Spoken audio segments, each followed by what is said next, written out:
तो आखिरकार हुआ वही जो हमने आपसे पहले बताया था, और भारत से पंगा लेने के 2 महीने के बाद ही मालदीव की अर्थव्यवस्था पूरी तरह से बर्बाद हो चुकी है।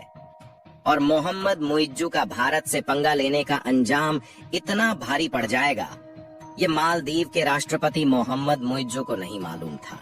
मालदीव की हालात यह हो गई है कि उसे श्रीलंका और पाकिस्तान जैसे देशों से मदद की भीख मांगना पड़ रहा है, और चीन ने मालदीव का वही हाल कर दिया है जो कि कुछ सालों पहले पाकिस्तान और श्रीलंका के साथ हुआ था। और जो कटोरा चीन ने पाकिस्तान को पकड़ाया था, अब वही कटोरा मालदीव के हाथ में थमा दिया है। और मालदीव के हालात ये हो गए हैं कि चीन के जासूसी जहाज मालदीव के आइलैंड पर कब्जा करना शुरू कर दिए हैं, और चीन इन जासूसी जहाज का इस्तेमाल भारत के खिलाफ नजर रखने के लिए करने वाला है। और मालदीव के दिवालिया होने की नौबत आ गई है, जहां वह भी पाकिस्तान के जैसे घर घर भीख मांगने की तैयारी कर रहा है।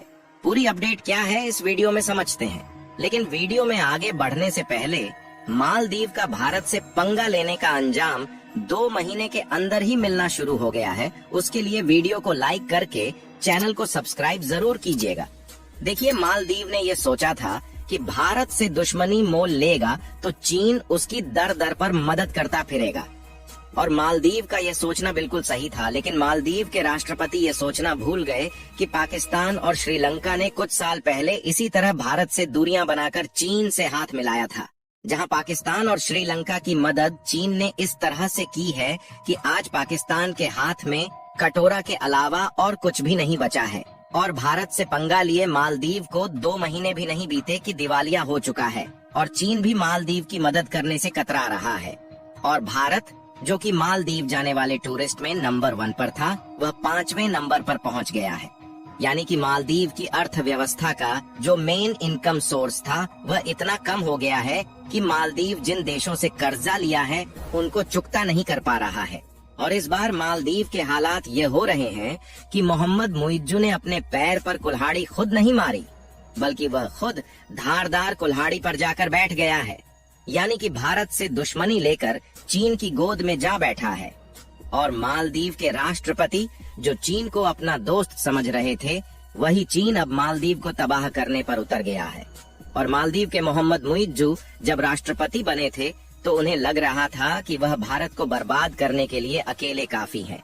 लेकिन भारत के प्रधानमंत्री नरेंद्र मोदी के लक्षद्वीप दौरे और एक डुबकी से मालदीव इतना डूब जाएगा, ये बात मालदीव के राष्ट्रपति को भी नहीं मालूम थी, क्योंकि मालदीव के 3 मंत्रियों ने उस देश के प्रधानमंत्री को गाली दी, जिस देश के टूरिस्ट से मालदीव की जनता का पेट भरता है।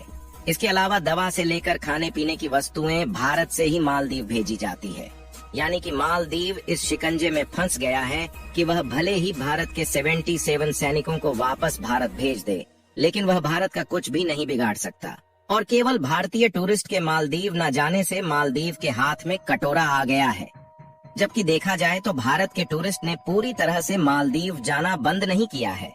और अगर भारत के सभी टूरिस्ट मालदीव जाना बंद कर दें तो मालदीव के हालात क्या होंगे, इसका अंदाजा आप भली भांति लगा सकते हैं। और हाल ही में कुछ ऐसी रिपोर्ट सामने निकल कर आई हैं, जिसमें ये बताया गया है कि मालदीव इस समय किस तरह से फंस चुका है। और इस रिपोर्ट को देखें तो मालदीव इस समय मदद के लिए चीन और तुर्की की गुहार लगा रहा है, लेकिन चीन और तुर्की ने मदद करने से मुंह मोड़ लिया है, क्योंकि मालदीव ने चीन से कर्जा तो ले लिया, लेकिन चुकाएगा कैसे इसके बारे में नहीं सोचा। वैसे अगर भारतीय टूरिस्ट फिर से मालदीव जाना शुरू कर दें तो यह कर्ज आसानी से चुकाया जा सकता है। लेकिन मालदीव ने चीन से कर्जा लेकर टूरिस्ट इंफ्रास्ट्रक्चर को तो बढ़ाने की प्रक्रिया शुरू कर दी, लेकिन मालदीव में जाने वाले टूरिस्ट की संख्या बहुत ही ज्यादा कम हो चुकी है और कर्ज इतना ज्यादा बढ़ चुका है कि मालदीव उसे चुकाने में नाकामयाब साबित हो रहा है। और एक दिन पहले कुछ रिपोर्ट सामने निकल कर आती है, जिसमें यह साफ साफ बताया गया है कि मालदीव इस समय चीन के कर्ज जाल में बुरी तरह से फंस चुका है और मालदीव की इकोनॉमी दिवालिया होने की कगार पर पहुंच चुकी है। और कुछ दिनों पहले वर्ल्ड बैंक ने मालदीव के लिए चेतावनी भी जारी की थी कि मालदीव का चीन की तरफ झुकना मालदीव की अर्थव्यवस्था के लिए बर्बादी का कारण बन सकता है। लेकिन मालदीव के राष्ट्रपति मोहम्मद मुइज्जू भारत विरोध में इतना गिर गए थे कि उन्होंने इस पर ध्यान नहीं दिया। और जो रिपोर्ट सामने निकल कर आई है उसमें साफ साफ बताया गया है कि आने वाली 2 सालों में यानी कि 2026 तक मालदीव की जीडीपी से ज्यादा उस पर कर्ज हो जाएगा, जिससे मालदीव के आइलैंड पर चीन कब्जा करना शुरू कर देगा। और पाकिस्तान के हाथ में तो केवल कटोरा थमा दिया, लेकिन मालदीव का हाल उससे भी बदतर होने वाला है। और जब मालदीव चीन और तुर्की से मदद की गुहार लगा रहा है, तो चीन जैसे देश मालदीव को कर्ज देने के अलावा और कोई भी मदद नहीं कर रहे हैं। और तुर्की चाहकर भी मालदीव की मदद नहीं कर पा रहा है, क्योंकि इस समय तुर्की के हालात पाकिस्तान से भी ज्यादा बदतर हो गए हैं। और तुर्की में महंगाई पहले से 5 गुना ज्यादा बढ़ गई है, जिससे तुर्की की जनता खाने पीने को तरस गई है। यानी कि तुर्की की हालत इतनी ज्यादा बिगड़ गई है कि वह खुद अपने देश को संभाल नहीं पा रहा है, वह भला मालदीव की मदद कैसे करेगा। और वहीं बात करें तो चीन मालदीव के आइलैंड में भी अपने जासूसी जहाज भेजना शुरू कर चुका है, जिससे वह मालदीव की लोकेशन का यूज भारत के खिलाफ कर सके। मालदीव के राष्ट्रपति मोहम्मद मुइज्जू ने पहले ये सोचा था कि चीन से कर्जा लेकर अपना बेड़ा पार लगा लेंगे, लेकिन मालदीव ये भूल चुका था कि जितना चीन उसे कर्जा दे रहा है, उससे ज्यादा तो भारत सहायता राशि के रूप में मालदीव की मदद करता आया था। अगर लेटेस्ट रिपोर्ट की बात करें तो अभी इंटरनेशनल मॉनिटरिंग फंड IMF ने मालदीव को आगाह कर दिया है कि चीन से कर्ज लेना ही मालदीव को बर्बाद कर डालेगा। आपको बता दें कि ऑब्जर्वर रिसर्च फाउंडेशन ने एक रिपोर्ट जारी की है, जिसमें यह बताया गया है कि मालदीव ने चीन की the China development bank, the industrial and commercial bank of China and import export bank of China से भारी भरकम मात्रा में कर्ज ले रखा है।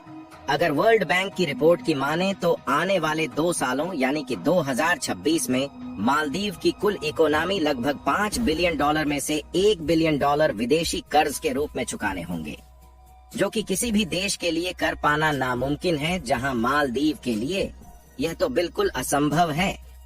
यानी कि 2026 में मालदीव पूरी तरह से दिवालिया होने वाला है और चीन जैसे देशों का कब्जा मालदीव पर शुरू हो जाएगा। अगर बात करें कि मालदीव चीन के जाल में फंसा कैसे, तो ऐसा केवल मालदीव के साथ नहीं हुआ है, बल्कि कई छोटे मोटे देशों के साथ चीन ऑलरेडी कर चुका है। क्योंकि वर्ल्ड बैंक की शर्तें थोड़ा कठिन होती है, जिससे छोटे मोटे देश वर्ल्ड बैंक से लोन नहीं ले पाते और उन्हीं कंट्रीज को चीन अपनी शर्तों के मुताबिक हाई इंटरेस्ट में लोन देकर अपने जाल में फंसाता है। और वही हाल मालदीव का हुआ है। जब उसे वर्ल्ड बैंक ने लोन देने से मना कर दिया तो वह चीन के पास दौड़ा गया। और BBC की एक रिपोर्ट में बताया गया कि इस समय चीन कंट्रीज को कर्ज देने वाले देशों में नंबर 1 पर है। यानी कि कुल मिलाकर मालदीव की वह नौबत आ गई है कि यह तो भारत उसकी मदद करे या फिर चीन वहां के आइलैंड पर कब्जा कर ले। बाकी आपको क्या लगता है कि मालदीव के साथ आगे चलकर क्या होने वाला है? अपनी राय कमेंट में जरूर बताएं। मालदीव की ऐसी हालत होने के लिए वीडियो को एक लाइक करके अपने मित्रों तक शेयर करें, ताकि उन्हें भी जानकारी मिल सके। जानकारियों से जुड़ी इसी तरह और भी वीडियो देखने के लिए चैनल को सब्सक्राइब करके बेल आइकन को ऑल पर जरूर रखें।